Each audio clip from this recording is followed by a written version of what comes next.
Hello everybody, this is Jasmine from OTX West, and today I'm going to show you how to set up your very own email address with Gmail.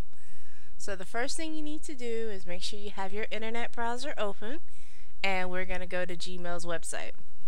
To do that, you left click into your address bar up here and you type in www.gmail.com. Alright, and once this loads, you should get to this page, and in the lower right hand corner you're going to see a button that says create an account, and you're going to left click on create an account, and the create an account form should load up. Now the first part is pretty basic. You're going to type in your first name and your last name. And now you're going to type in your desired login name. Now your desired login name will be what you want your email address to be. A couple of tips: most names, believe it or not, are already taken, unless you have an extremely unique name. Like for instance, Jasmine, if I were to type in Jasmine and left click on check availability, that name's not available. Jasmine Sample is more than likely not available. But if you put in a combination, usually a couple of numbers on the end, some numbers that you can remember pretty well, like your birth date or your old basketball number or your old softball number, that usually helps you get the email address that you need a little bit easier. So I'll put in Jasmine 77. That's not available either, so let's try Jasmine Sample 77, and that is available, so that will be my email address. Now it's going to ask me to pick a password. Password has to be at least 8 characters, and it needs to be letters and numbers are the best, because you want to have a nice strong password that's easy for you to remember but hard to guess. Okay, so, and you'll see a little meter pop up on the side saying whether it's too short or if it's weak or strong, and you want to make sure that it says strong. Now below here you'll see 2 check boxes. One will be stay signed in, and the other is enable web history. What stay signed in means is that at this computer you will automatically, anytime you go to gmail.com, you'll automatically be signed in. You won't have to enter in your username and password. And if you have a laptop or if you live by yourself, that might be the best thing for you. However, if you're setting up this account in a computer lab or on your family computer, I suggest you leave this unchecked. Otherwise, anybody who gets at this computer and goes to gmail.com will have direct access to your Gmail, and that's not good. The other checkbox is web history, and pretty much what that means is anytime you're logged into your Gmail account and you're surfing the internet, Google will take track of all the websites that you go to, which can be very useful if you're like, what was that website that I was looking for last week? If you were browsing it while you're logged into Gmail, you'll see it on there.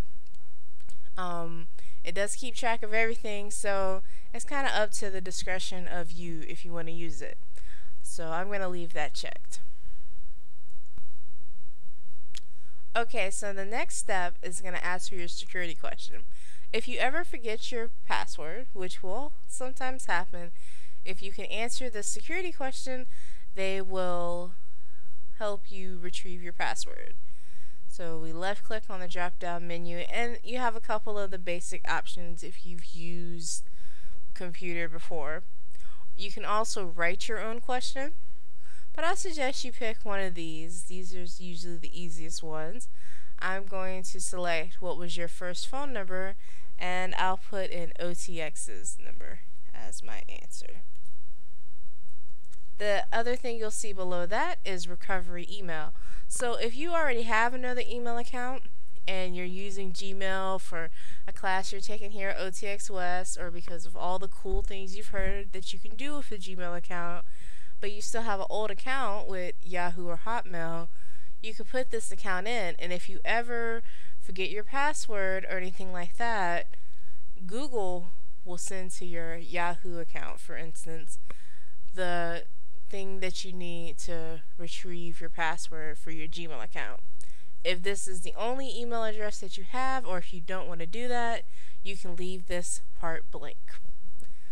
Next, you'll have your location, which by default should say the United States, but just in case it doesn't, or if you're somewhere else, you can left click, and pretty much any country that has internet access is on this menu.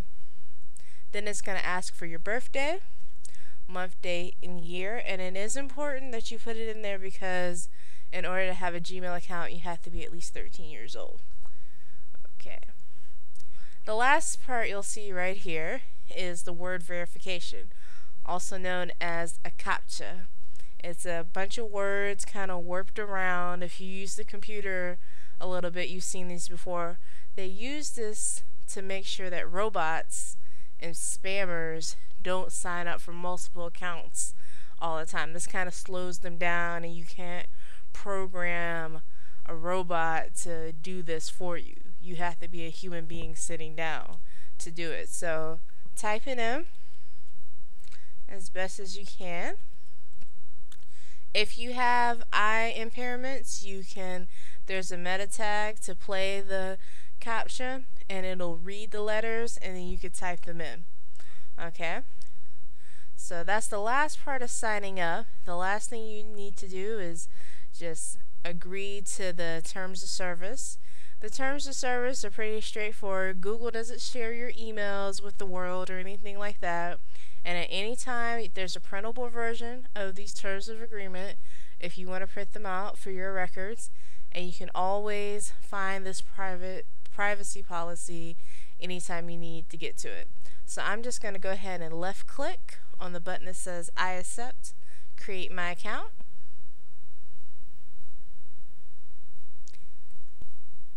And if everything went well, you should get this window that says, congratulations, you've signed up for Gmail. Here's a quick run through that helps you get comfortable. Okay, now if you got back to your form, that means that maybe you put something in wrong, you didn't verify your password correctly. There'll be red text to show you if you did anything by mistake. But once you get that through, you'll get to this screen and left click on show me my account. And once this loads, you'll see this is your email inbox. Okay? And your email address, you'll always see it in the upper right hand corner. So anytime someone asks for your email address, you will tell them, for instance, jasminesample77@gmail.com or otxwestclasses@gmail.com. That is your email address that you give out to people. Now, in order to access your email from other places, anywhere that you have internet, you can get to your account. And I'll show you how to do that. You just sign out, and anytime you go to gmail.com, you just type in your username, and you don't have to put the whole thing in. You just have to put everything before the @ like my email is jasminesample77@gmail.com. I just put jasminesample77, and my password, I left click on sign in, and there I go. And that, my friends, is how you get a Gmail account. Alright, we'll see you next time.